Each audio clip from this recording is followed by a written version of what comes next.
Constitutional fundamental, जो भी constitution के फंडामेंटल है विद की टर्म्स, ओनली की टर्म्स हमने यहाँ पे यूज किया है। देख सकते हो आप यहाँ पे जो मैंने ओनली की टर्म्स यूज किया है, इन की टर्म्स को ही हमने यहाँ डिस्कस किया है। जैसे कि जो हमारा पहला है, कुछ आप जानते हो कि जो भी जब हमारा कॉन्स्टिट्यूशन बनना तैयार हुआ तो उस समय जितने भी प्रोविजन थे मैक्सिमम, वो किसी न किसी कॉन्स्टिट्यूशन से लिए गए, किसी न किसी कंट्री के कॉन्स्टिट्यूशन से लिए गए। तो इसमें जो बॉर्डर फीचर थे, मतलब जो भी दूसरे कंट्री से लिया गया, इसमें जो पहला हमारा क्या आता है, ये आता है हमारा गवर्नमेंट ऑफ इंडिया एक्ट 1935। ठीक है, गवर्नमेंट ऑफ इंडिया एक्ट 1935 से क्या क्या लिया गया हमारे कॉन्स्टिट्यूशन में। ये था पहला हमारा फेडरल, ठीक है, फेडरल स्ट्रक्चर होगा। फेडरल स्ट्रक्चर की जितने भी हमारे स्टेट थे उस समय, प्रिंसिपली या प्रोविंसेस, उन सबको मिला के हम एक कंबाइंड फॉर्म में, ठीक है, एक कंट्री बनाएंगे। तो ये फेडरल स्ट्रक्चर जो था कि गवर्नमेंट ऑफ इंडिया एक्ट 1935 से लिया गया। साथ ही साथ में जो गवर्नर का पावर है, ठीक है, गवर्नर का जो पोस्ट था, ये हमारा जो है कि अगेन 1955 से लिया गया। जुडिशरी जो है देखिए, फिर पब्लिक सर्विस कमीशन का जो कंसेप्ट था, जिसमें जो है कि एक यूपीएससी होता था जो सेंट्रल लेवल पे होगा, और एक जो है कि एक एसपीएस होता था, ठीक है, एसपीएससी होता था जो कि स्टेट लेवल पे होगा। ये कॉन्सेप्ट अगेन जो है कि हमारे गवर्नमेंट ऑफ इंडिया एक्ट 1935 से लिया गया। इसके साथ साथ इमरजेंसी के कुछ प्रोविजंस हैं, ये भी हमारे गवर्नमेंट ऑफ इंडिया एक्ट 1935 से लिया गया। इस तरीके से आप देख सकते हो कि federal structure, governor post, judiciary, public service commission and the emergency provisions, ये सभी चीजें जो है कि हमारे किससे ली गई हैं, गवर्नमेंट ऑफ इंडिया एक्ट 1935 से लिया गया है। अब नेक्स्ट इसमें देख लेते हैं हमारा कि ब्रिटिश गवर्नमेंट के, ठीक है, ब्रिटिश जो थे उनके कॉन्स्टिट्यूशन से हमारे कॉन्स्टिट्यूशन में क्या क्या चीजें ली गई थी। तो ये था हमारा, आप सभी को पता होगा, सिंगल सिटीजनशिप। देख लो हमने यहाँ पे जो भी चीजें मेंटेन की, बस की वर्ड से एक बार आप इन चीजों को देख लोगे तो आपके माइंड में जाके सीधा हिंट करेगा, सेट हो जाएगा। ऐसे यहाँ पे कुछ हमने अनर्गल कुछ चीजें लिखी ही नहीं है, ये हमारे सेल्फ के नोट्स हैं, और इसकी पीडीएफ आपको हमारे टेलीग्राम चैनल पे मिल जाएगा। तो ब्रिटिश से क्या लिया गया था, ये लिया गया था सिंगल सिटीजनशिप, लेजिस्लेटिव प्रोसीजर की किस प्रोसीजर के तहत जो है कि हमारा लेजिस्लेटिव सिस्टम वर्क करेगा, कैबिनेट सिस्टम हो गया, और इसके साथ साथ जो है कि जो रिट का जुरिडिक्शन होता है सुप्रीम कोर्ट का या हाई कोर्ट का, सभी को पता होगा कि आपका जो है कि हाई कोर्ट का रिट का जुरिडिक्शन जो है कि सुप्रीम कोर्ट से ज्यादा होता है, ठीक है। तो ये सारे जो प्रोविजन थे ना, हमारे ब्रिटिश कॉन्स्टिट्यूशन से लिया गया। नेक्स्ट इसमें क्या है हमारा, ये है हमारा पार्लियामेंट्री प्रिविलेजेस, ठीक है, पार्लियामेंट के जो अंदर एमपी वगैरह होते हैं, ठीक है, इनके जो प्रिविलेजेस होते हैं, ये कॉन्सेप्ट भी हमारा ब्रिटिश कॉन्स्टिट्यूशन का ओरिजिन है। फिर इसके बाद से बाइकैमरलिज्म भी जो है कि ब्रिटिश कॉन्स्टिट्यूशन से लिया गया। बाइकैमरलिज्म मींस में क्या होता है कि हमारा जो पार्लियामेंट है वो दो पार्ट में है, एक लोकसभा है, ठीक है, जिसको लोअर हाउस बोलते हैं, और हमारा एक जो है कि राज्यसभा है, ठीक है, जिसको हम लोग अपर हाउस बोलते हैं। तो ये सारे जो है कि प्रोविजन जो थे, जैसे single citizenship, legislative procedure, cabinet system, writs हो गया, पार्लियामेंट्री प्रिविलेजेस हो गए, बाइकैमरलिज्म हो गए, ये सारे के सारे किससे लिए गए हमारे, ये लिए गए हमारे ब्रिटिश कॉन्स्टिट्यूशन से। अब नेक्स्ट देख लेते हैं कि हमारे कुछ प्रोविजंस थे वो यूएस के कॉन्स्टिट्यूशन से लिए गए, जो कि बहुत ही इंपॉर्टेंट थे। क्या क्या लिया गया, जो impeachment of president and vice president, मतलब कि किस तरीके से प्रेसिडेंट या वाइस प्रेसिडेंट को उनके पोस्ट से हटाना है, इस प्रोसीजर को हमने यूएस के कॉन्स्टिट्यूशन से लिया था। इसके बाद से हमारा जुडिशियल रिव्यू हो गया, जो कि बहुत ही इंपॉर्टेंट कॉन्सेप्ट है हमारे कॉन्स्टिट्यूशन में। इंडिपेंडेंस ऑफ जुडिशरी हो गया, removal of supreme Court High court जजेस हो गए। ये सारे जो प्रोसीजर थे ना, इस प्रोसीजर के तहत, और ये कॉन्सेप्ट थे हमारे यूएस ओरिजिन है। इसके साथ जो सबसे इंपॉर्टेंट हमारा प्रोविजन है हमारे कॉन्स्टिट्यूशन में, जो कि फंडामेंटल राइट्स का है, ये किससे लिया गया हमारा, ये लिया गया यूएस के कॉन्स्टिट्यूशन से। इसके बाद से जो प्रियम्बल का जो ऑब्जेक्टिव रेजोल्यूशन था, ठीक है, ये कहाँ से लिया गया है, ये लिया गया है यूएन चार्टर से। लेकिन यूएन चार्टर में कहाँ से लिया गया है, ये लिया गया यूएस के कॉन्स्टिट्यूशन से, ठीक है। तो एक तरीके से बोल सकते हैं कि यूएस के कॉन्स्टिट्यूशन से ही हमारे प्रियम्बल का जो ऑब्जेक्टिव रेजोल्यूशन था उसको लिया गया है। तो इस तरीके से देख सकते हो कि कुछ इंपॉर्टेंट प्रोविजंस हमारे कॉन्स्टिट्यूशन के कहाँ से लिए गए हैं, यूएस से लिए गए हैं। और क्या क्या है, impeachment of president and vice president, judicial review, independence of judiciary, removal of supreme court and high court जजेस, फंडामेंटल राइट और प्रियम्बल्स। अब कुछ प्रोविजन जो थे, जो भी हमारे फिर से कॉन्स्टिट्यूशन में बहुत ही इंपॉर्टेंट है, जैसे पता होगा डीपीएचपी हो गया, ठीक है, directive principle of state policy, method of election of president का इलेक्शन किस तरीके से होगा, जो सिस्टम फॉलो होता है हमारे यहाँ। फिर से nomination of the member of the Rajya Sabha किस तरीके से होगा। ये सारे प्रोविजन कहाँ से लिए गए हैं, ईरिश कॉन्स्टिट्यूशन से लिए गए हैं।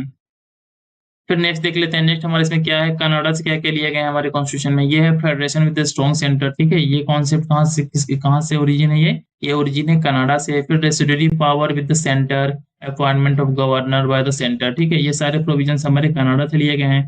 साथ ही साथ में जो होता है advisory jurisdiction of supreme court, जो एडवाइजरी जुरिडिक्शन होता है सुप्रीम कोर्ट का, ये प्रोविजन भी हमारे कनाडा से लिया गया है।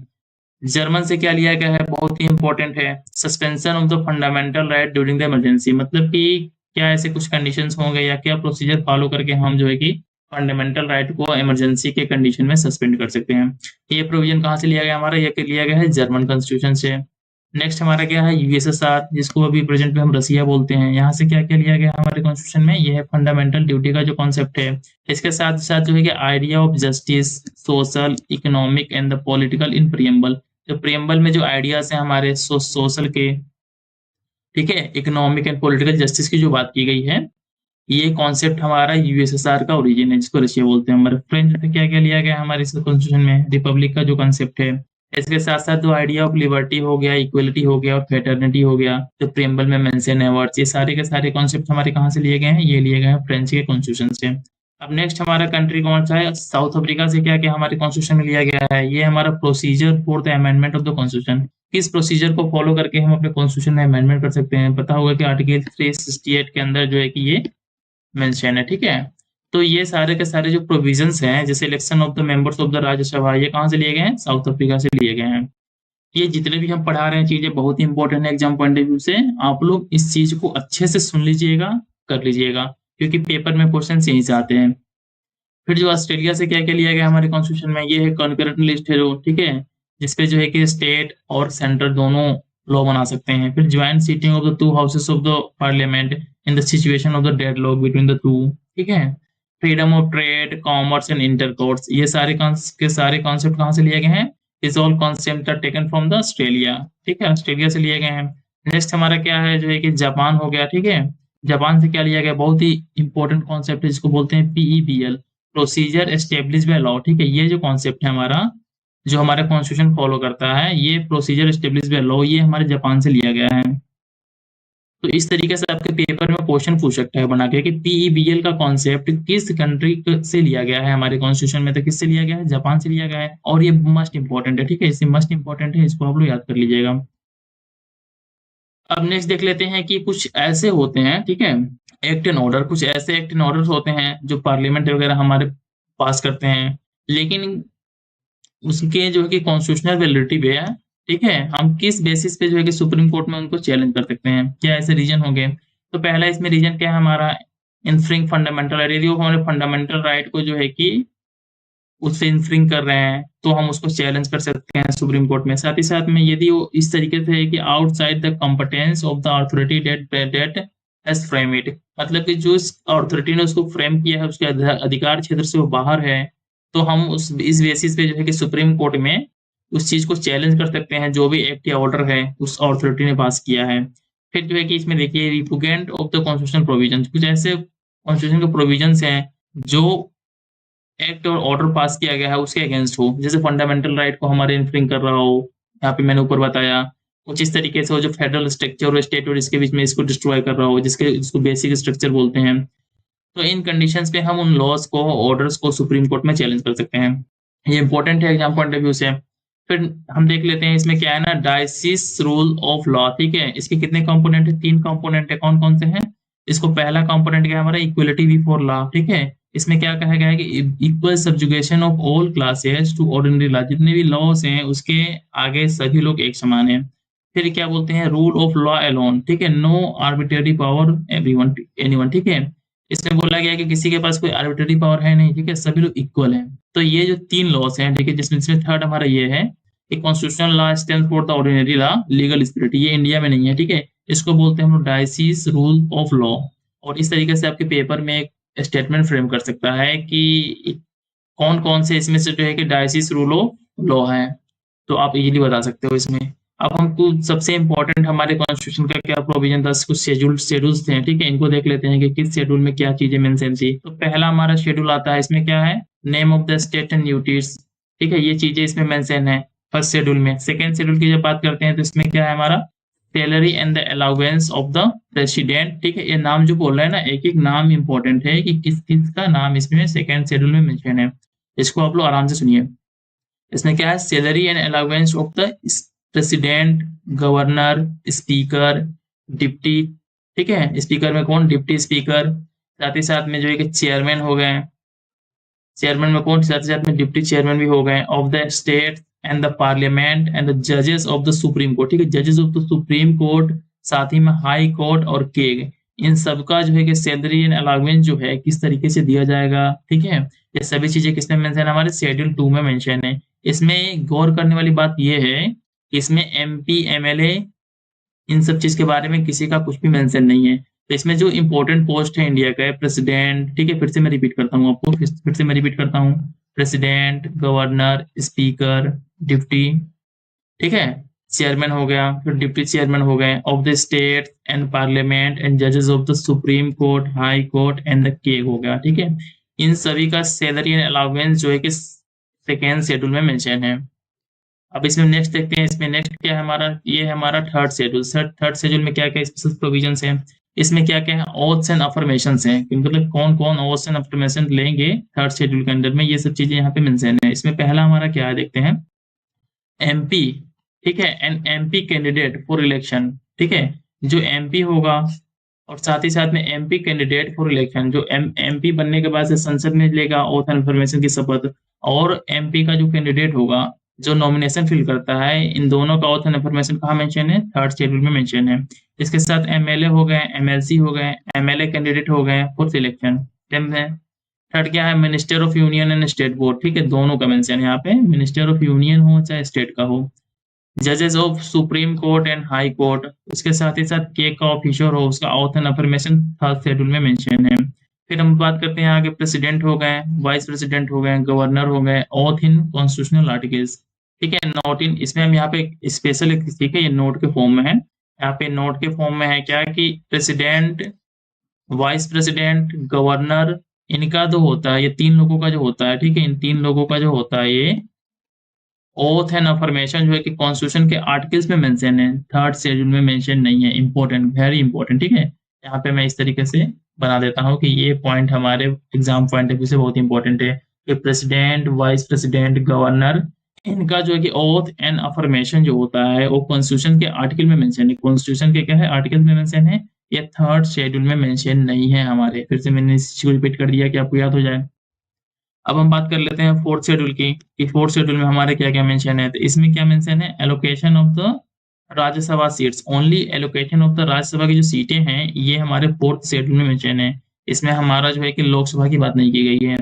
नेक्स्ट इसमें क्या है हमारा, फिफ्थ शेड्यूल देख लेते हैं। फिफ्थ शेड्यूल में क्या है हमारा, administration of the schedule areas. ठीक है, शेड्यूल एरियाज की बात की गई है, administration of the schedule areas. ठीक है, याद रहे कि फिफ्थ शेड्यूल में administration of the schedule areas की बात की गई है, जो कि एग्जाम पॉइंट ऑफ व्यू से बहुत इंपॉर्टेंट है। साथ ही साथ में सिक्स शेड्यूल को देख लेते हैं। इसमें क्या है, इसमें हमारे administration of the tribal areas, administration of the tribal areas of Assam, Meghalaya, Tripura and Mizoram. ठीक है, इन चार स्टेट्स, नॉर्थ ईस्ट के जो है कि चार स्टेट का administration of the tribal areas के बारे में ही मेंशनिंग है हमारे सिक्स शेड्यूल में।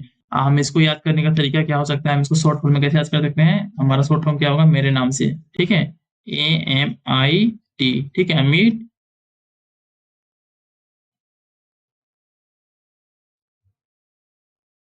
ठीक है, ये हो गया।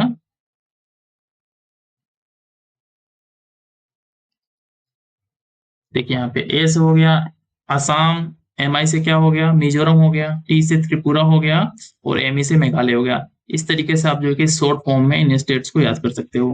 अब नेक्स्ट देख लेते हैं हमारा, नेक्स्ट इसमें क्या है, सेवन शेड्यूल। सेवन शेड्यूल में क्या है हमारे, लिस्ट लिस्ट है। ठीक है, क्या किस तरीके की लिस्ट है इसमें सेवन शेड्यूल में, जिस तरीके की जैसे होते हैं ना सेवन शेड्यूल, जैसे कि हमारा जो सेपरेशन ऑफ पावर होता है स्टेट और सेंटर के बीच में, एक किसके बेस पे होता है, ये होता है एक सेंटर का लिस्ट हो गया, ठीक है, सेंट्रल लिस्ट हो गया।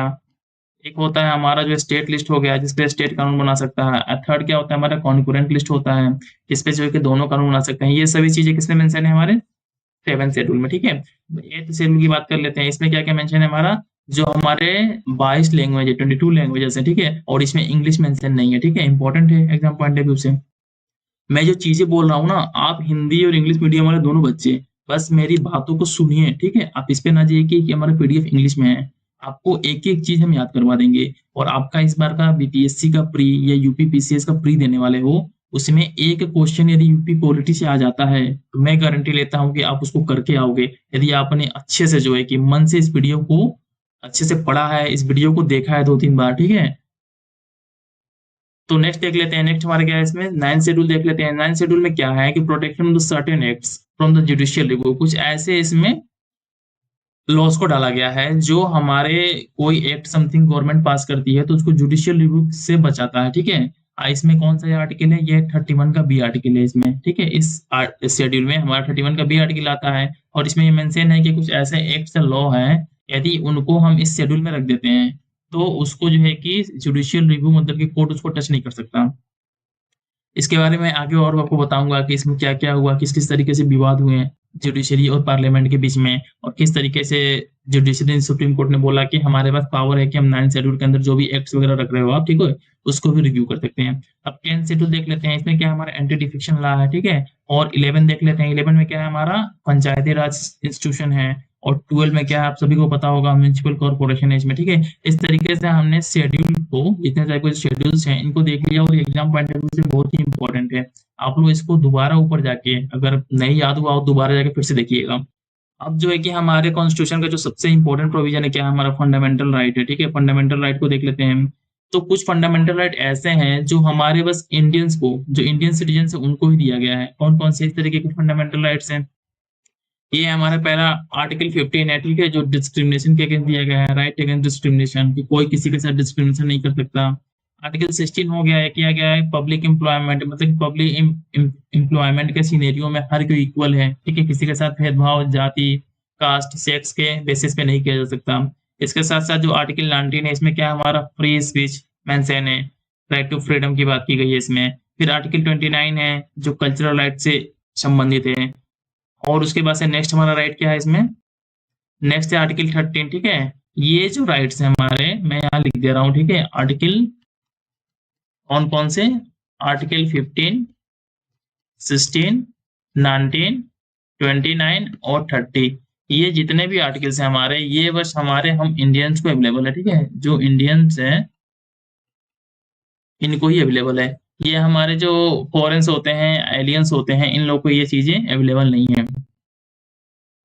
अब इसमें देख लेते हैं ना, और जितने भी राइट्स हैं हमारे फंडामेंटल राइट्स है वो सबको जो है कि इक्वली अवेलेबल है, मतलब all other rights enjoy by the citizens and the aliens, ठीक है। लेकिन जब एलियंस की बात करते हैं, एलियंस में कौन से एलियंस, जो एनिमी एलियंस है, जिनके साथ हमारा कंट्री का कभी ना कभी वार हुआ है समथिंग, जैसे पाकिस्तान हो गया है, चाइना हो गया, इनको बोलते हैं हम एनिमी कंट्रीज बोलते हैं। और इनके अंदर जो समथिंग कोई फॉरेनर्स आता है तो इनको एनिमी एलियंस बोलते हैं। इनको जो है कि आर्टिकल 22 का प्रोटेक्शन नहीं है, ठीक है, आर्टिकल 22 का प्रोटेक्शन नहीं है, जिसके अंदर कुछ अरेस्ट या डिटेंशन वगैरह आते हैं। इसके साथ साथ कुछ आर्टिकल्स ऐसे होते हैं जो हमें दिया गया है कॉन्स्टिट्यूशन की तरफ से, arbitrary action against state action, ठीक है, जो स्टेट का जो एक्शन है हमारे अधिकार क्षेत्र के ऊपर, इससे प्रोटेक्शन के लिए कुछ हमको फंडामेंटल राइट दिया गया है। ये कौन कौन से राइट्स हैं हमारे, आर्टिकल 19 है जो राइट टू फ्रीडम है, और आर्टिकल 21 है जो कि राइट टू लाइफ है। ये हमको स्टेट एक्शन के अगेंस्ट प्रोटेक्शन के लिए मिला हुआ है।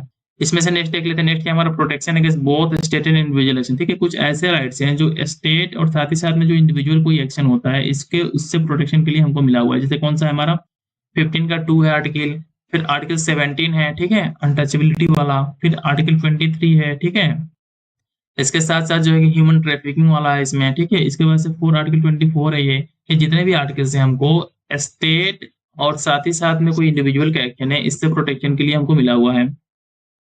नेक्स्ट देख लेते हैं, नेक्स्ट हमारा क्या है, आर्टिकल 18 जो कि बहुत ही इंपॉर्टेंट है। इसमें क्या मेंशन आर्टिकल 18 में है कि टाइटल्स, ठीक है, टाइटल्स को लेकर इसमें बात की गई है, किसी को कोई स्पेशल टाइटल्स लगाने का कोई परमिशन है नहीं, ठीक है।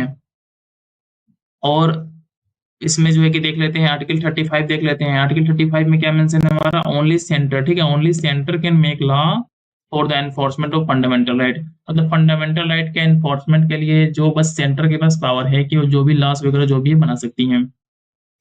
अब इसमें हमारा एक इम्पोर्टेंट आर्टिकल है फंडामेंटल राइट में, ठीक है, जो कि हमारा आर्टिकल 12 है, ठीक है, ये बहुत ही इंपॉर्टेंट है।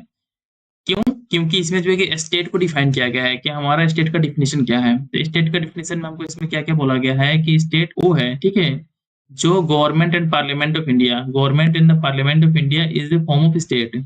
फिर उसके पास government and the legislature of state, ये भी स्टेट के डिफिनेशन में आएंगे। फिर जो लोकल अथॉरिटीज हो गए ये भी स्टेट के डिफिनेशन में आएंगे। फिर अदर अथॉरिटीज कौन कौन है जो स्टेट के डिफिनेशन को फुलफिल करते हैं? यह डिपार्टमेंट ऑफ गवर्नमेंट, कोई डिपार्टमेंट है गवर्नमेंट का।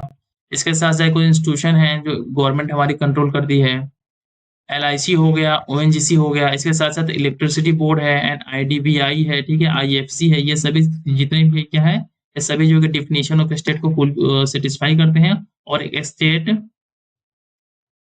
के डिफिनेशन के अंदर में आते हैं, ठीक है। और कौन कौन से ऐसे हैं कुछ इंस्टीट्यूशन जो नॉन स्टेट के डिफिनेशन में आते हैं? कौन से हैं? कोऑपरेटिव हो गए, एनसीईआरटी हो गए, क्योंकि इसकी जो फाइनेंसिंग है टोटली स्टेट से नहीं होती। फिर सुप्रीम कोर्ट इन जुडिशियल कैपेसिटी, बहुत ही इंपॉर्टेंट है, ठीक है। सुप्रीम कोर्ट अपने जुडिशियल कैपेसिटी में जो है कि नॉन स्टेट है। इसके साथ साथ बीसीसीआई हो गया और यूएन हो गया। तो ये जो इंपॉर्टेंट है ना कि इस तरीके से आपके पेपर में पूछ सकता है कि स्टेट का डिफिनेशन किस आर्टिकल के अंदर में मेंशन है। तो उस स्टेट का डिफिनेशन किस आर्टिकल के अंदर में मेंशन है? ये आर्टिकल 12 में मेंशन है। अब हम नेक्स्ट देख लेते हैं, हमारा इंपॉर्टेंट आर्टिकल है हमारे कॉन्स्टिट्यूशन में, यह आर्टिकल 13। आर्टिकल 13 में जैसे आर्टिकल 12 में स्टेट को डिफाइन किया गया है, उस तरीके से आर्टिकल 13 में लॉ को डिफाइन किया गया है कि लॉ है क्या, किसको हम लॉ बोलेंगे और किसको लॉ नहीं बोलेंगे। तो इसमें क्या क्या है, इसमें इसमें देखिए पहला क्या है कि लॉ के अंदर वो चीजें आएंगी जो permanent law enacted by the parliament और स्टेट लेजिस्लेचर। स्टेट लेजिस्लेचर और पार्लियामेंट जो भी लॉज बनाएंगे, कुछ एक्ट वगैरह कुछ बनाएंगे, और लॉ के डिफिनेशन के अंदर में आएंगे, ठीक है। इसके साथ साथ जो है कि कुछ इस तरीके के होते हैं जो ऑर्डिनेंस के पर्पज से, ठीक है, इशू करते हैं गवर्नमेंट या गवर्नर हो गए, तो वो भी लॉ के डिफिनेशन में आएंगे। फिर कुछ डेलीगेटेड लेजिस्लेशन हो गए, जैसे कि एग्जीक्यूटिव लेजिस्लेशन हो गए, बायला हो गए, रूल हो गया, रेगुलेशन हो गया, नोटिफिकेशन हो गया, ये सभी के सभी लॉ के डिफिनेशन में आती हैं। फिर जो है कि नॉन लेजिस्लेटिव सोर्सेस होंगे जैसे कस्टम्स वगैरह होंगे, ठीक है, ये भी लॉ के डिफिनेशन में आते हैं। लेकिन जो है कि इसमें साथ ही साथ में एक चीज और मेंशन किया गया है जो कि एग्जाम पॉइंट ऑफ व्यू से बहुत ही इंपॉर्टेंट है। मैं आप लोगों को रिपीट करके दोबारा बताऊंगा इस चीज को कि कॉन्स्टिट्यूशनल अमेंडमेंट एक्ट, ठीक है, फिर से मैं बोल रहा हूँ, कॉन्स्टिट्यूशनल अमेंडमेंट एक्ट जो है कि not a law according to article 13। जो भी कॉन्स्टिट्यूशनल अमेंडमेंट एक्ट आते हैं, ठीक है, बाकी सब एक्ट तो हमारे लॉ के डिफिनेशन में आएंगे, लेकिन जो कॉन्स्टिट्यूशनल अमेंडमेंट एक्ट्स आएंगे, ठीक है, वो लॉ के डिफिनेशन को फुलफिल नहीं करते हैं सुप्रीम कोर्ट के अकॉर्डिंग, और लॉ नहीं है। और इसको किसमें, इसको जो है कि किसने चैलेंज किया था? सुप्रीम कोर्ट में चैलेंज किया था, केशवानंद भारती के, जो कि बहुत ही फेमस केस है, ठीक है। उसको जो है कि चैलेंज किया था इस बेसिस पे कि ये जो होता है हमारे बेसिक स्ट्रक्चर, ठीक है, violate the basic structure on the ground that it violate the basic structure. Article 31 देख लेते हैं जो कि एग्जाम हमारे एग्जाम पॉइंट ऑफ व्यू से बहुत ही इंपॉर्टेंट है। इसमें क्या था? राइट टू प्रॉपर्टी था, ठीक है, कि no person can be deprived of his property without the consent of the proper authority, ठीक है। तो इसमें इसके बाद से क्या हुआ कि इसको जो है कि उसको हटा के, ठीक है, आर्टिकल 300 के अंदर में डाल दिया गया। 300 का ये था उसमें, ठीक है। इसमें अब कुछ और इम्पोर्टेंट देख लेते हैं इसमें कि इसके बाद से जो है कि राइट टू प्रॉपर्टी को लेके ही बहुत सारे हमारे अमेंडमेंट्स आए थे, और जितना भी कॉन्स्टिट्यूशन में मैक्सिमम चेंजेस हुए हैं या सुप्रीम कोर्ट या पार्लियामेंट में जो है कि टसल्स हुए हैं, ये हमारे राइट टू प्रॉपर्टी वाले प्रोविजंस को लेके ही हुए हैं। तो पहला हमारा क्या है? फर्स्ट अमेंडमेंट एक्ट, ठीक है, जिसको 1951 में लाया गया था। 1951 में फर्स्ट अमेंडमेंट एक्ट आया था, डेट इंपॉर्टेंट है, याद कर लीजिएगा। इसमें क्या किया गया? दो चीजों को ऐड किया गया। पहला क्या था? इसमें आर्टिकल 31A को ऐड किया गया, ठीक है। क्यों ऐड किया गया? इसमें क्या प्रोविजन है देख लेते हैं।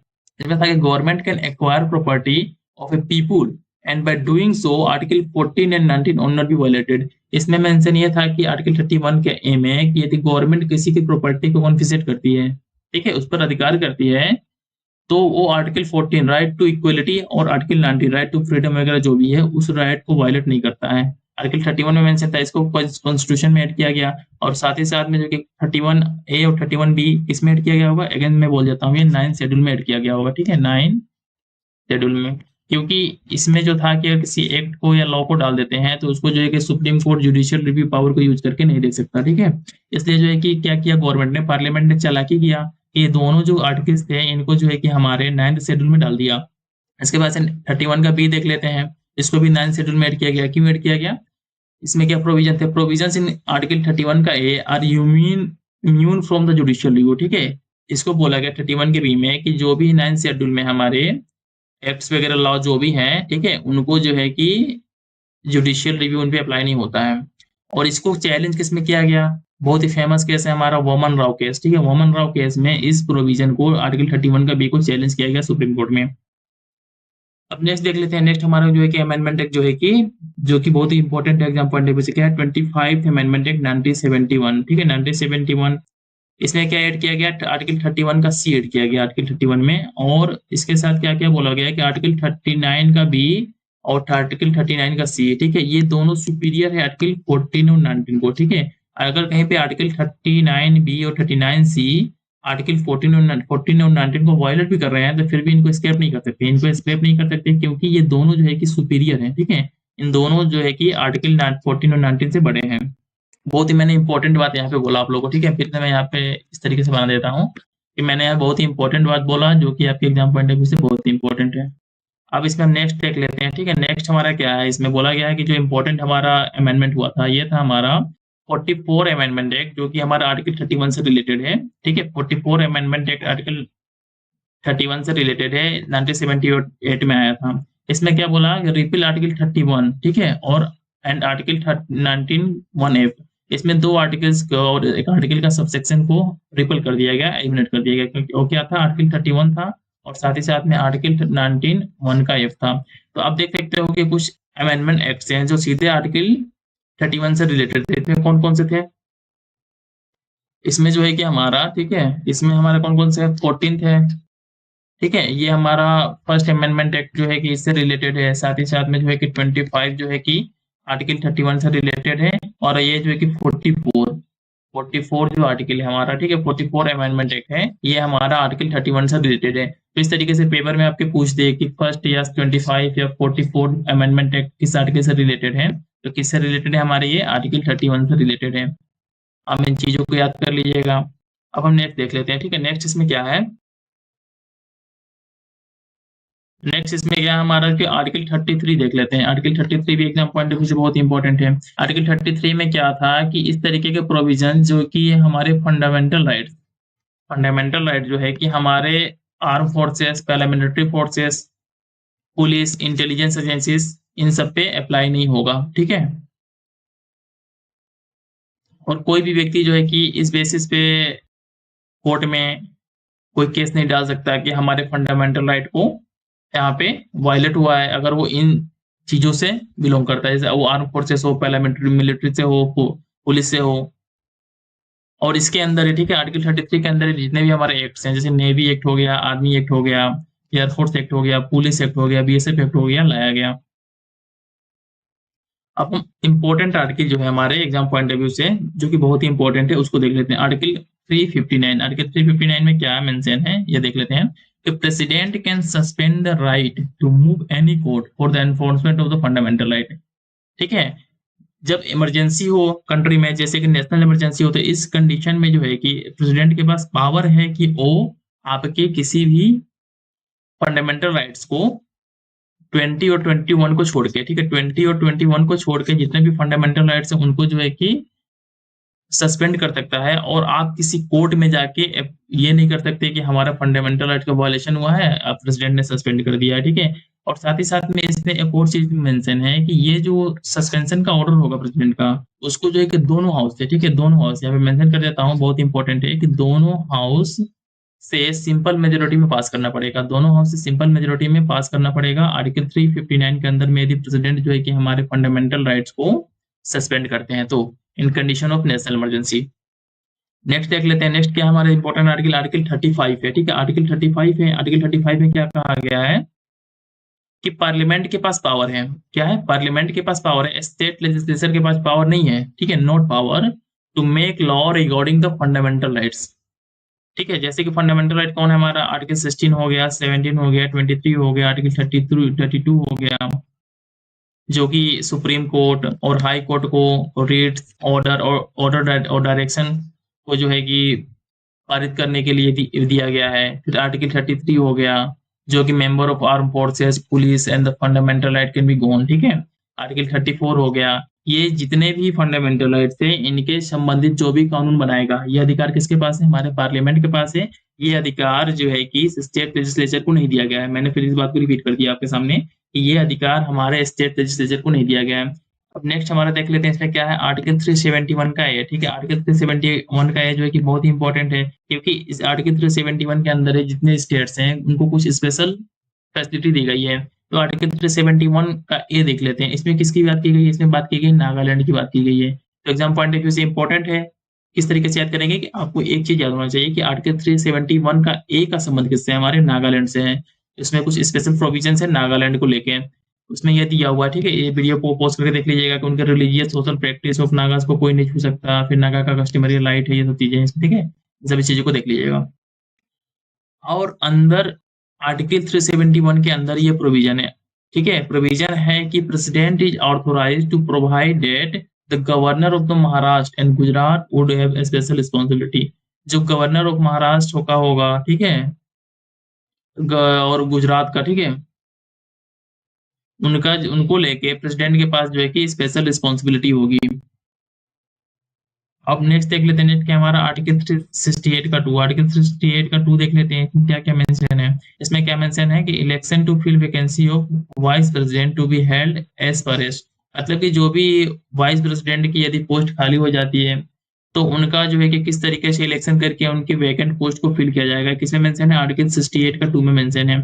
अब आर्टिकल 72 देख लेते हैं, जो हमारे एग्जाम पॉइंट ऑफ व्यू से बहुत ही इंपॉर्टेंट है। क्यों? क्योंकि इसमें जो है कि प्रेसिडेंट और गवर्नर का जो है कि पैराडोनिक पावर्स हैं, मतलब माफ करने की जो क्षमताएं हैं उसकी बात की गई है। तो 72 के अंदर में किसकी बात की गई है? प्रेसिडेंट का पावर है कि वो किस बेसिस पे किसको किसको माफ कर सकता है। और आर्टिकल 161 में, आर्टिकल 161 में फिर से मैं बोल रहा हूँ, आर्टिकल 161 में किसके पावर से? गवर्नर के पावर से। तो आर्टिकल 72 को देख लेते हैं। इसमें प्रेसिडेंट के पास क्या क्या पावर है? Extend to court martial, court martial तक ये पावर है। उसके साथ साथ डेथ सेंटेंस को लेके, ऑफेंसेस अगेंस्ट यूनियन लॉ, ठीक है, इन सभी लॉज के अगेंस्ट जो है कि प्रेसिडेंट के पास पावर है कि अगर इस सभी कंडीशंस में किसी के ऊपर कोई चार्जेस हैं तो उनको इम्यून दे सकता है अपने इस पावर को यूज करके। साथ ही साथ में जब हम बात करते हैं आर्टिकल 161 की, तो इसमें एक चीज ये है कि जो कोर्ट मार्शियल है, ठीक है, और डेथ सेंटेंस है, इसको लेके जो है कि गवर्नर के पास पावर नहीं है। इनमें वो किसी को कुछ भी रियायत नहीं दे सकता है। Only offences against the state law, ठीक है, बस इन्हीं कंडीशंस में जो है कि वो उनको दे सकता है इम्यूनिटी। और साथ ही साथ में जो प्रेसिडेंट का डिसीजन होगा इसको हम जो है कि कोर्ट में चैलेंज कर सकते हैं यदि वो डिसीजन जो है कि आर्बिट्रेरी हो, रेशनल हो, मेलाफाइड हो और डिस्क्रिमिनेटरी हो, ठीक है। और इसके बाद से नेक्स्ट देख लेते हैं क्या हमारा प्रेसिडेंट का डिसीजन जो है कि आर्बिट्रेरी नहीं होगा, ये होगा on the basis of advice of the council of minister. जो काउंसिल ऑफ मिनिस्टर है वो एडवाइस देंगे गवर्नर को कि हाँ आपको ये करना है कि नहीं, किसी का डेथ सेंटेंस को लाइटर सेंटेंस में कन्वर्ट करना है कि नहीं, या समथिंग उसमें और इम्प्रूवमेंट करना है कि नहीं। ये सारी जो पावर है, ठीक है, वो यूज करेगा president on the advice of council of minister. और साथ ही साथ में प्रेसिडेंट इस ऑर्डर को पास करता है, किसी को देता है अपने अधिकार को यूज करके, किसी को इसमें रियायत देता है, तो वो उसको जो है कि अपने ऑर्डर के लिए कोई रीजन देने की जरूरत नहीं है, और आपको जो है कि उसको, ठीक है। नेक्स्ट एक लिस्ट में क्या है? गवर्नर कैन नॉट पैराडाउन, ठीक है, गवर्नर कैन नॉट पैराडाउन, ठीक है, माफी नहीं दे सकता है, but can commute, remit, respite and reprieve of the death sentence, ठीक है। डेथ सेंटेंस के कंडीशन में उसको कम्यूट कर सकता है, कम कर सकता है, रिमिट कर सकता है, रिस्पाइट कर सकता है, रिप्राइव कर सकता है इन कंडीशन में। और यहाँ पे ना इन वर्ड्स को मेंशन किया गया है कि इसका मतलब क्या होता है, पैराडॉन का मतलब क्या होता है, कम्यूटेशन का मतलब क्या होता है, रिमिशन का मतलब क्या होता है, रिस्पाइट का मतलब क्या होता है, रिप्राइव का मतलब क्या होता है। वीडियो को पॉज करके आप लोग इसको पढ़ लीजिएगा। अब हमारा एक इंपॉर्टेंट आर्टिकल क्या है? हमारा आर्टिकल 131 देख लेते हैं। आर्टिकल 131 के अंदर में क्या क्या है हमारा? आर्टिकल 131 के अंदर क्या है? Original exclusive jurisdiction of supreme court. Article 131 के अंदर में मेंशन किया हमारा सुप्रीम कोर्ट का ओरिजिनल और exclusive jurisdiction with respect to centre and state, और साथ ही में स्टेट वीएस स्टेट, ये दोनों के कंडीशन में जो है कि सुप्रीम कोर्ट का ओरिजिनल जुरिडिक्शन होता है। और ये किसमें मेंशन है? आर्टिकल 131 में मेंशन है। इस चीज को, आर्टिकल को याद कर लीजिएगा आप लोग। साथ ही साथ में इसमें और भी कुछ है, election of president, vice president, ठीक है, ये आल्सो है कि जो है कि जुरिडिक्शन ऑफ सुप्रीम कोर्ट के अंदर में आता है। और साथ ही साथ में आर्टिकल 131 में आता है।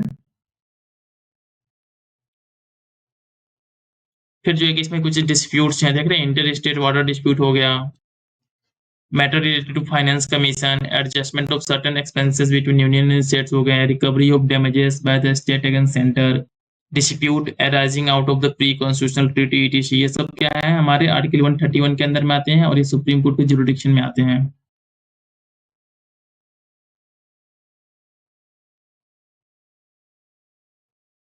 इसमें हम कुछ अदर जुरिडिक्शन की बात कर रहे हैं, क्या क्या है सुप्रीम कोर्ट के पास, तो क्या है, कुछ एडवाइजरी पावर भी है जो आर्टिकल 143 के अंदर मेंशन है।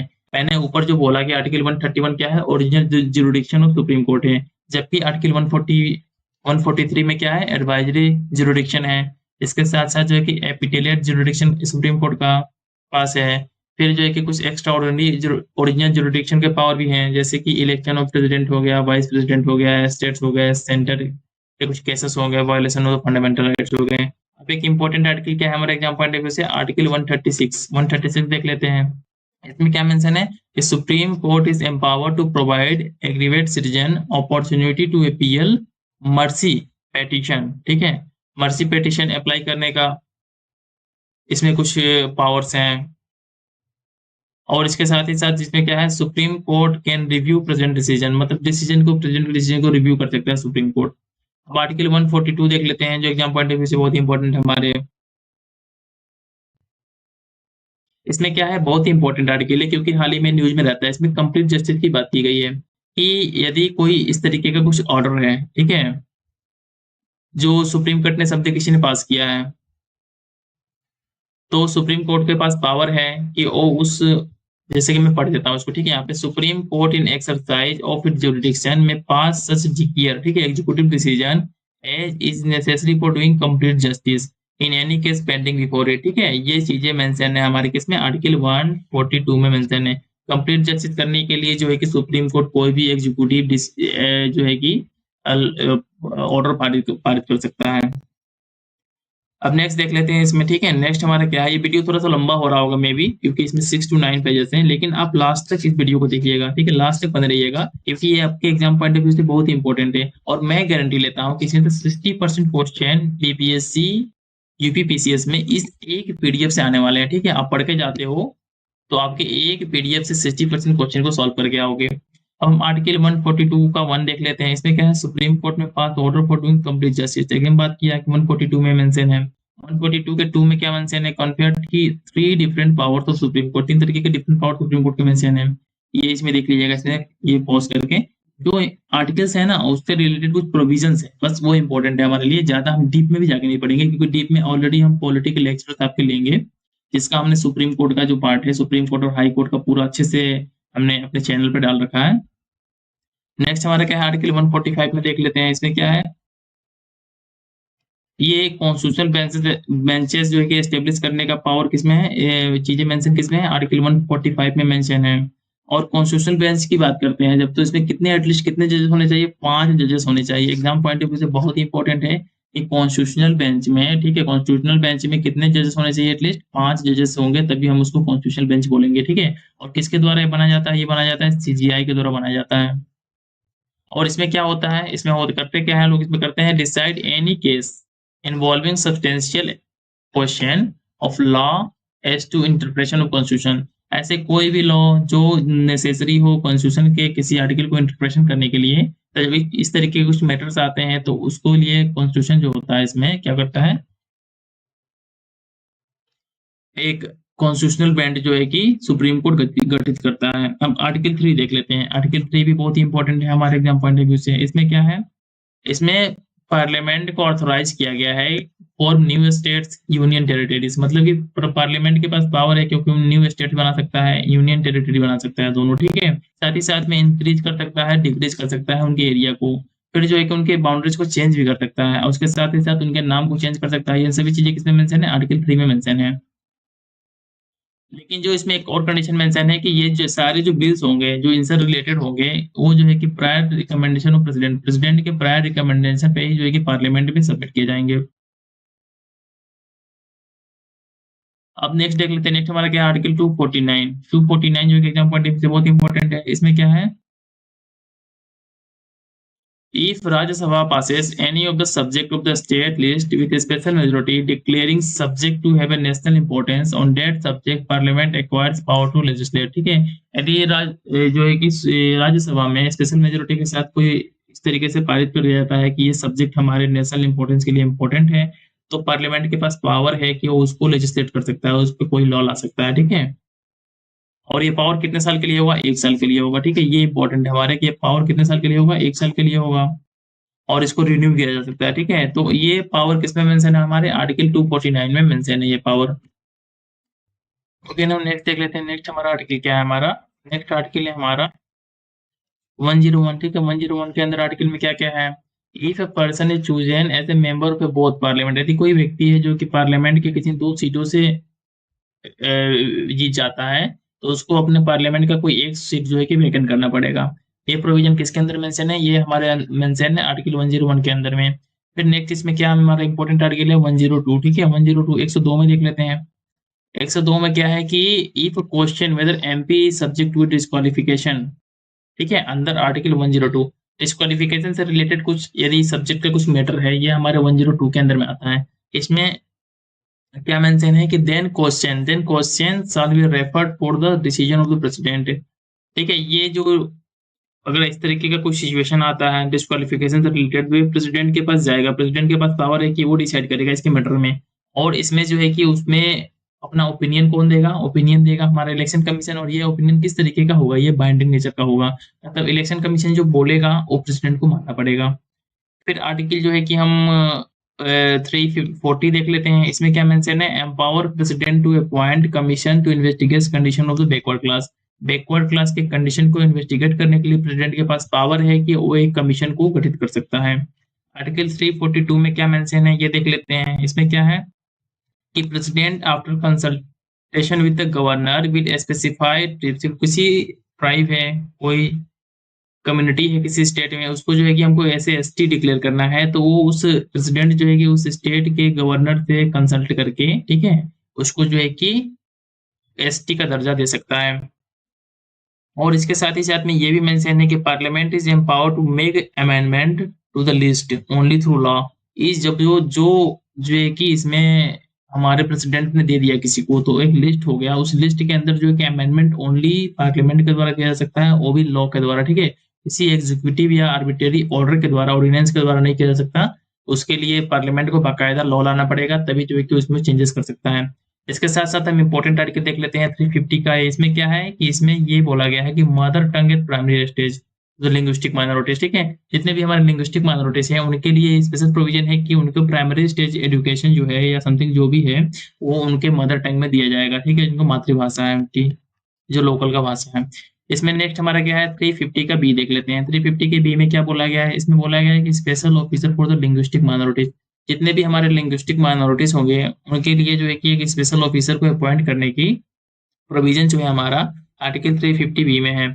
आर्टिकल 350 का 1 देख लेते हैं। इसमें क्या है, union to promote Hindi, Hindi के प्रमोट करने की बात किस आर्टिकल में की गई है, आर्टिकल 351 में की गई है। साथ ही साथ में आर्टिकल 352 का 3 देख लेते हैं। इसमें क्या है, डिफाइन कैबिनेट मिनिस्टर्स। ठीक है, इसमें कैबिनेट मिनिस्टर को डिफाइन किया गया है कि cabinet consist of the council consisting of the PM and the other ministers of the cabinet rank under the article 75।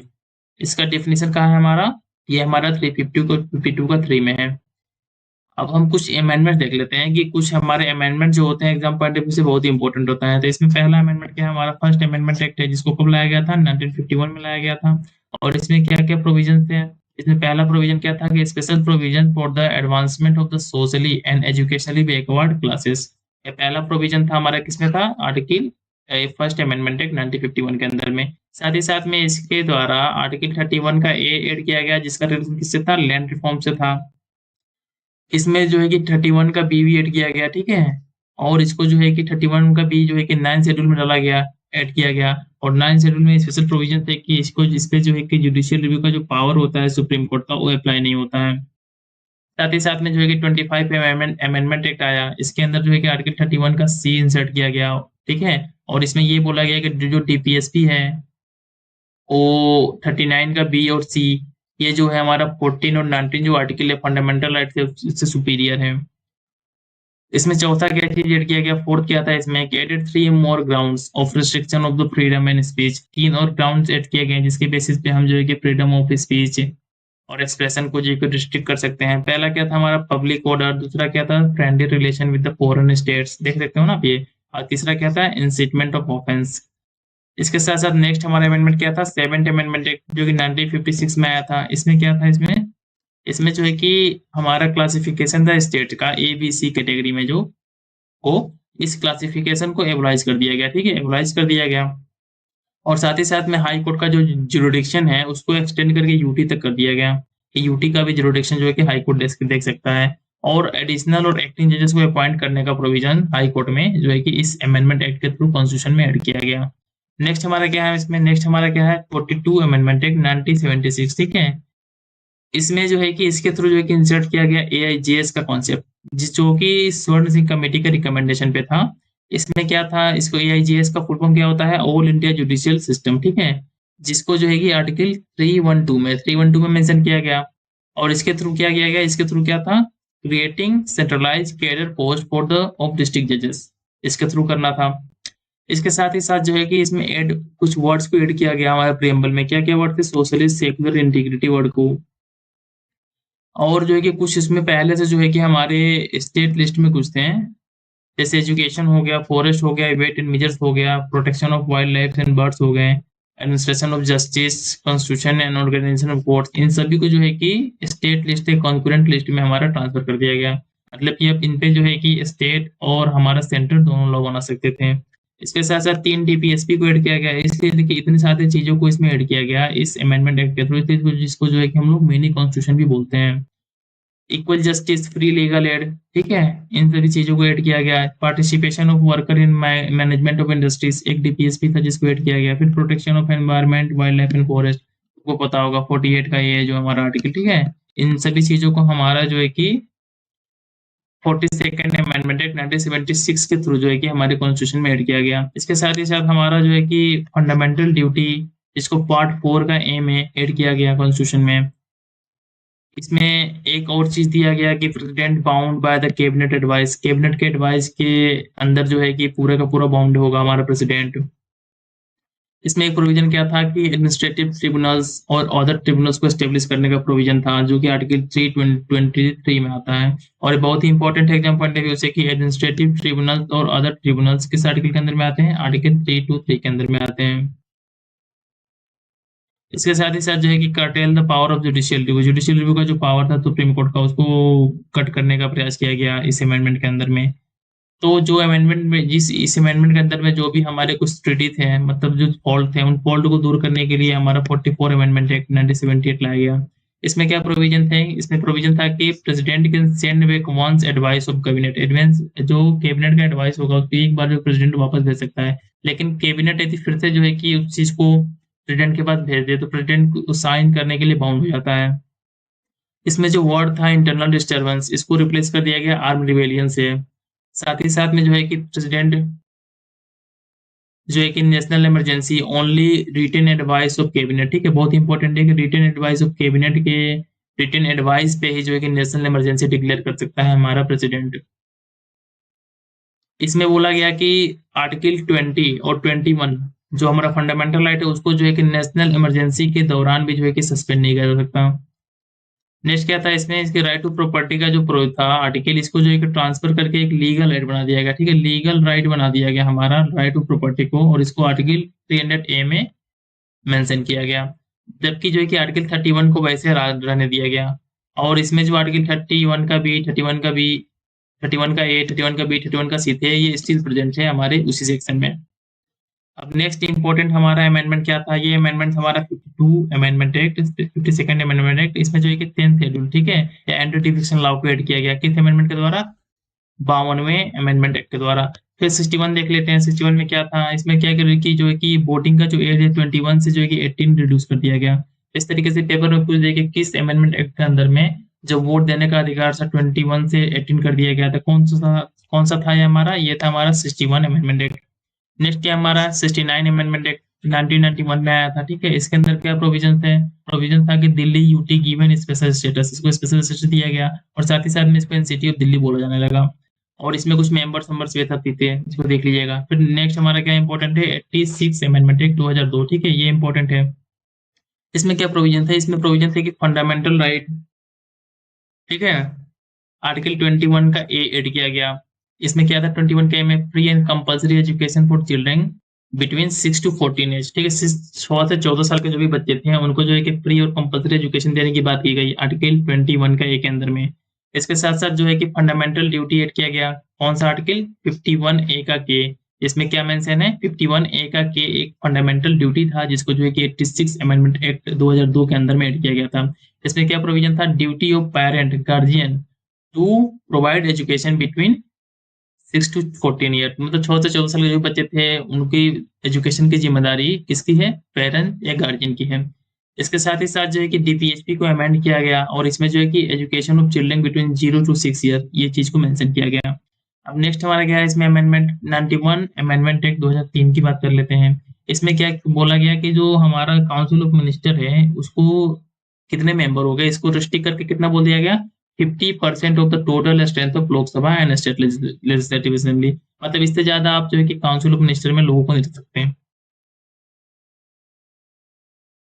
इसके साथ ही साथ जो है कि हम 92 देख लेते हैं इसमें, ठीक है, 92 अमेंडमेंट एक्ट जो है कि 2003 में आया था। इसमें क्या था, इसमें जो है कि 4 लैंग्वेजेस को, ठीक है, एट शेड्यूल में हमारे 4 लैंग्वेजेस को ऐड किया गया है। लैंग्वेजेस कौन कौन से थे, बोडो था, डोगरी था, मैथिली था और संताली था। अब उससे मिला के कितने लैंग्वेजेस हो गए थे, 22 लैंग्वेजेस हो गए थे।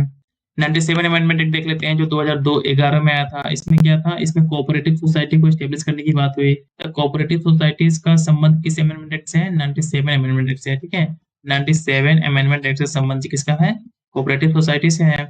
और इसमें जो है कि कोऑपरेटिव सोसाइटी को आर्टिकल 19 के अंदर में, आर्टिकल 19 के अंदर में जो कि फंडामेंटल राइट का दर्जा दिया गया। और एक डीपीएसपी इंट्रोड्यूस किया गया कॉन्स्टिट्यूशन में, क्या था, 43 का भी। इसमें क्या बोला गया, promotion of the cooperative societies, cooperative society से अगेंस्ट रिलेटेड कौन सा था हमारा, आर्टिकल 43 का बी था। और साथ ही साथ में जो है कि इसमें एक पार्ट ऐड किया गया, इस पार्ट का नाम क्या था, 9 का बी। 9 के बी में जो है कि कोऑपरेटिव सोसाइटी को डाला गया। और कोऑपरेटिव सोसाइटी जो किस के देखते हैं, 243 का जेड और 243 जेड टी, ये सबका संबंध किससे हमारा है, कोऑपरेटिव सोसाइटी से है। अब नेक्स्ट देख लेते हैं, नेक्स्ट हमारा क्या है इसमें, 101 अमेंडमेंट एक्ट, ये 2016 में आया था, ठीक है, 2016 में आया था। इसके संबंध किससे, जीएसटी से, बहुत ही इंपॉर्टेंट है, फिर मैं रिपीट करता हूँ। 101 अमेंडमेंट एक्ट जो है कि 2016 में आया था, इस संबंध किससे है, जीएसटी से है। और ये हमारी यूपी पीसीएस या बीपीएससी के पेपर में ऑलरेडी बहुत बार पूछ चुका है। फिर इसके बाद से 102 अमेंडमेंट एक्ट देख लेते हैं, 2018 में आया था, ठीक है। इसमें क्या बोला गया, इसमें बोला गया कि आर्टिकल जो है कि 330 बी ऐड किया गया कॉन्स्टिट्यूशन में। और इसके थ्रू जो है कि NCBC, national commission for the backward class को कॉन्स्टिट्यूशनल बॉडी का दर्जा दिया गया, ठीक है। कॉन्स्टिट्यूशनल बॉडी का दर्जा किसको दिया गया, एनसीबीसी को दिया गया। और किसके अंदर, आर्टिकल 330 बी के अंदर में, जो कि हमारे ministry of social justice and empowerment के अंदर में आता है। इसके बाद से 103 देख लेते हैं। 103 अमेंडमेंट एक्ट कब आया था, 2013 में आया था। और इसके अंदर जो है कि 2 आर्टिकल हमारे कॉन्स्टिट्यूशन में इंट्रोड्यूस किए गए, किसके लिए, ईडब्ल्यूएस रिजर्वेशन के लिए। ये कौन कौन से आर्टिकल थे, 15 का सी और आर्टिकल 16 का सी। ये दोनों आर्टिकल जो है ना बहुत ही इंपॉर्टेंट है हमारे एग्जाम पॉइंट ऑफ व्यू से, कि किस किस आर्टिकल के थ्रू जो है कि ईडब्ल्यूएस को रिजर्वेशन दिया गया। कौन कौन से आर्टिकल थे, आर्टिकल 15 का सी और आर्टिकल 16 का 6। नेक्स्ट देख लेते हैं, नेक्स्ट हमारा क्या है इसमें, 104 अमेंडमेंट एक्ट, जिसको जो है कि 2019 में लाया गया। इसमें क्या था, इसमें जो है कि एससी और एसटी को जो रिजर्वेशन था, इसको लोकसभा और लेजिस्लेटिव असेंबली में इसको इंक्रीज करके 2030 तक कर दिया गया, ठीक है। तो बाकी अब इसमें हमारा जो भी इंपॉर्टेंट था हमने उन सभी चीजों को इसमें कवर कर लिया, ठीक है। तो इस तरीके से हमने अपना डे 1 का पॉलिटी का वीडियो, ठीक है, पॉलिटी का वीडियो हमने कंप्लीट कर लिया है अपना। ये वीडियो में भी हो सकती है थोड़ी लंबी हो गई हो, लेकिन आप इस वीडियो को शुरू से लेकर लास्ट तक देखिएगा, क्योंकि मैं गारंटी लेता हूँ और आपको आश्वस्त करता हूँ कि देयर अबाउट 60% क्वेश्चन, 60% क्वेश्चन जो है कि इस एक पीडीएफ से आने वाले, एक वीडियो से आने वाले हैं। तो आप इसको कैसे स्किप कर सकते हो, आप खुद सोचो। यूट्यूब पे जाओगे, बड़े बड़े वीडियोस होते हैं 4 घंटे 5 घंटे के मैराथन क्लासेस, लेकिन पढ़ने के बाद से आउटपुट क्या होता है, बहुत ही जीरो का समान, जीरो, नियर अबाउट जीरो होता है। लेकिन आप इस एक वीडियो को देखते हो तो आपका आउटपुट क्या आएगा, 60% नहीं आएगा, हम तो कुछ कहते हैं 40% आपका आउटपुट आ जाए। आप इसको इंक्रीज करके 60% तक ले जा सकते हो। और जो है कि पेपर में 60% क्वेश्चन जो है कि इस एक वीडियो के दम पे सॉल्व कर सकते हो। तो आप जो है कि इस वीडियो को लास्ट तक देखिएगा और साथ ही साथ में हमने इतना मेहनत किया आपके लिए, तो हम ये उम्मीद करते हैं कि आप लोग इस वीडियो को लाइक और चैनल को सब्सक्राइब ज़रूर कर लें और जितने हो सके ना, जब अपने फ्रेंड्स सर्किल में इस चीज़ को सर्कुलेट कीजिए। इस तरीके का एक इनिशिएटिव चल रहा है, आज इसके थ्रू जो है कि जो भी फाइनेंशियल डिस ठीक है, फाइनेंशियली जिनका कंडीशन अच्छा नहीं है, वो बच्चे इस इनिशिएटिव को जॉइन करें और जितना हो सके उससे फ़ायदा लें, ठीक है? Thanks for watching. हम नेक्स्ट वीडियो में मिलते हैं हम लोग।